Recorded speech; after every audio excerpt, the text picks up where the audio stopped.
لە پاش کۆتاییهێنان بە دوایین قۆناغی گەڕانەوەی خێزانە ئاوەرەکان بۆ گوڵاڵە لە ئێستادا ژیانی ئاسایی بۆ و ناحیە گەڕاوەتەوە. پێکاتە جیاجەکانی ناحیەی گوڵاڵە ئاماژە بۆ دەکەن هیچ جیاوازیەک نییە لە نێوان کەسدا و هەمووان وەکو یەک دەژین بە سەقامگیری و ئارامی کە لە سایی هێزەکانی ئاسایش و پێشمەرگە دەستەبەر کراوە بۆیان. دەشڵێن لە چەند ساڵی ڕابردوودا بەهۆی چەند کەسێکەوە ڕەوشی ناحەکان ئارام نەبووە، ژیان تایدا ئەستەم و مەترسیدار بووە. بۆیە داوا لەلایەنە پەیوەنددارەکان دەکەن ڕێگە نەدەن جارێکی دیکە ئەو جۆرە کەسانە بێنەوە گوڵاڵە و دووبارە ناحیەکان بەرنەوە چوارگۆشەی یەکەم وەکو ساڵانی ڕابردوو. جارێتتر ئەو خەڵکانەوە دەستیان لە خوێنی شەیدەکانمانە خەڵکی خراپ نەگەڕێنەوە بەم شارە لەبەرەوە پێکەوە ژیانمان لە ماوەی ئەم دەمانگە ژیانێکی خۆش و ئاسوودەمان بەسەر بردووە و نامانەوێ بگەڕێنە بۆ مڕەبعی یەکەم کەوا وەختی خۆی لە 2012 خوێن ڕژان و کوشتن و تەقە و تەقەمەنیتیا بۆ زیندە بڕدا ئینشاءڵڵا جەلەولا لە ڕووی ئەمنیەوە زۆر باشە.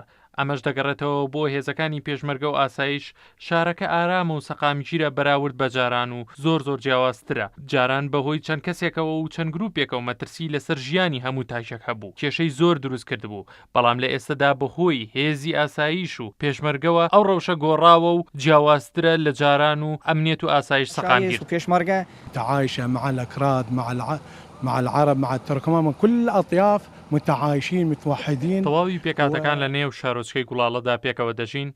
کورد و عەرەب و پێکاتەکانی تریژ وەک بران بە هەموو شێوەیەک ئەو کەسانە ڕەت دەکەینەوە کە دەبنە هۆی تێکدان و دروستبوونی پشێوی لە نێو پێکاتەکانی شارۆچکەکەدا.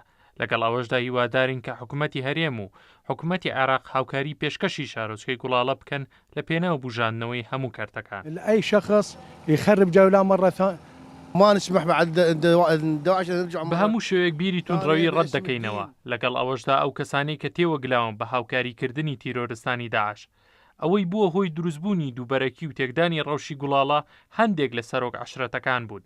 بە هەموو شێوەیەک نامانەوێت جارێکی تر بگەڕێنەوە شارۆچکەی گوڵاڵە. دانیشتوانی ئەم شارۆچکەیە هەر لە کۆنەوە هەمیشە وەکو برا بوون.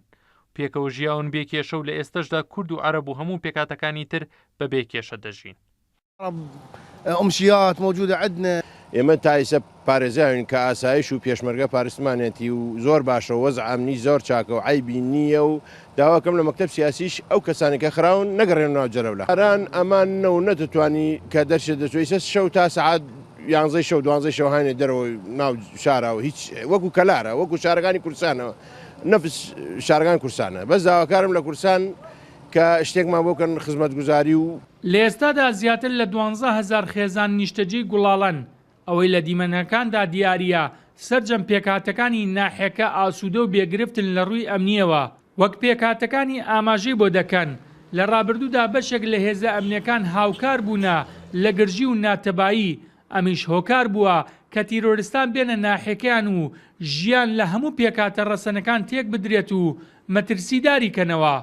داواش دەکەن لە سەرکردایەتی کورد کە هەرگیز لەژێر هیچ فشارێکی سیاسی ڕێگە نەدرێت ئەو کەسانە بگەڕێنەوە کە لە ڕابردوودا دەستیان هەبووە لە نەئارامی و لە خوێنی خەڵکی سیڤیلی گوڵاڵە و شارەکەیان بە دەردی ساڵانی ڕابردوو بڕوات. بێستون سەلام، کورسات نیوز، ناحیەی گوڵاڵە.